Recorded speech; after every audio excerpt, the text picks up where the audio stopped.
अनुदान परत देण्याच्या मागणीसाठी सरकारकडून शेतकऱ्यांना नोटीस पाठवण्यात येत असल्याचा मुद्दा संभाजीनगरामध्ये ऐरणीवर आलाय। संभाजीनगरात एकूण 3,000वर शेतकऱ्यांना नोटीस बजावण्यात आल्यात। प्रशासकीय चुकीमुळे या शेतकऱ्यांना अनुदान 2 वेळा दिलं गेल्याचा प्रशासनाचा दावा आहे। त्यामुळे शेतकऱ्यांनी तातडीने अनुदान परत करावं, अन्यथा त्यांच्या सातबारावर बोजा चढवण्यात येईल असा इशाराही देण्यात आलेला आहे। हा प्रकार फक्त संभाजीनगर पुरता मर्यादित नाहीये, तर मराठवाड्यामध्ये बहुतांश जिल्ह्यांमध्ये हे घडत असल्याचं समोर येतंय।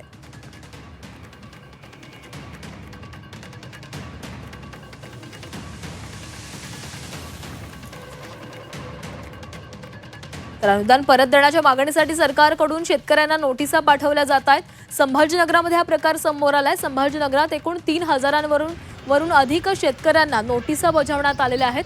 प्रशासनाच्या चुकीमुळे शेतकऱ्यांना अनुदान 2 वेळा दिलं गेल्याचा हा दावा केला जातोय।